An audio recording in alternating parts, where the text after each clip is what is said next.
Voilà, bonjour, donc sur la page YouTube liée au site www.wonambi.ch, je profite de l'occasion aujourd'hui pour vous présenter en tout cas une de mes deux femelles Naja samarensis, donc Cobra Crusher de Samar.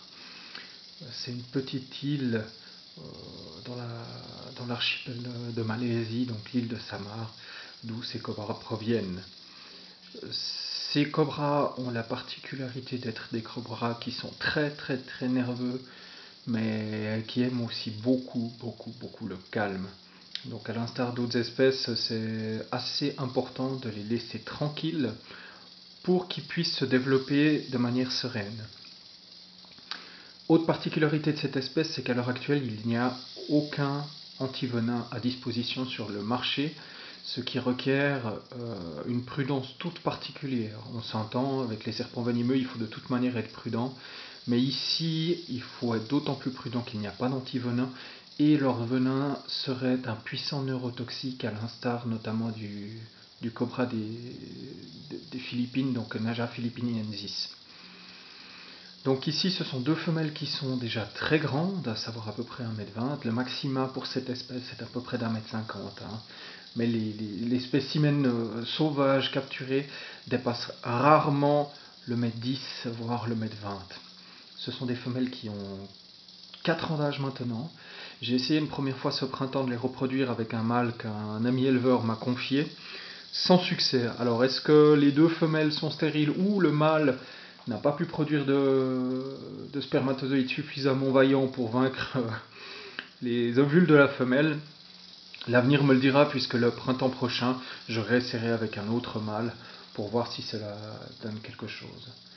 La beauté de cette espèce réside particulièrement dans le fait qu'elle a ses écailles donc noires, mais la peau dessous est jaune. Donc c'est un serpent qui est vraiment très joli. Dès demain, je vais m'attaquer à leur créer un terrarium planté, donc à l'instar de celui qu'on peut voir sur ma page, euh, c'est celui des Naja atra variant formosa. Donc dès demain, on va leur créer un petit habitat qui sera un peu plus naturel. Dans un premier temps, il sera de la même taille que l'autre, c'est-à-dire 1,10 m par 1 m de fond sur à peu près 80-90 cm de haut. Mais à l'avenir, j'aimerais les détenir dans un bac beaucoup plus grand, à savoir en tout cas 1,50 m sur 1 m de fond et sur 1 m à 1,50 m de haut.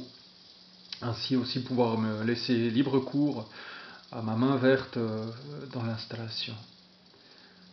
Donc cette espèce qui était encore très récemment pas du tout disponible sur le marché, aujourd'hui le marché en est relativement bien inondé, dans le sens où il y a eu des imports qui sont venus de Malaisie et certains éleveurs se sont fait un malin plaisir de rapidement reproduire l'espèce, les vendre à prix d'or les premières générations pour se faire un maximum d'argent. L'inconvénient, c'est qu'au jour d'aujourd'hui, celui qui a acheté son couple il y a quelques années et qui aimerait les reproduire ne rentrera absolument plus dans ses frais à peu de choses près. Disons que c'est pas forcément tenir égard des autres éleveurs, mais bon, voilà, c'est ainsi. L'autre problématique qu'il y a, c'est qu'il y a eu très peu de couples qui sont venus de Malaisie. Ça se chiffre de moins d'une dizaine, donc le taux de consanguinité au sein de cette espèce est très grand. Et ça risque de poser des problèmes à l'avenir pour le maintien de cette espèce en captivité. On verra, et puis l'avenir nous le dira. En tout cas, c'est difficile de trouver un mâle qui ne soit pas consanguin sur les 2 ou 3 générations précédentes de sa propre naissance, quoi. Et je pense que ça va donner du fil à retordre aux éleveurs d'ici quelques années. Mais ça, on verra. Naja samarensis pour Vonambi.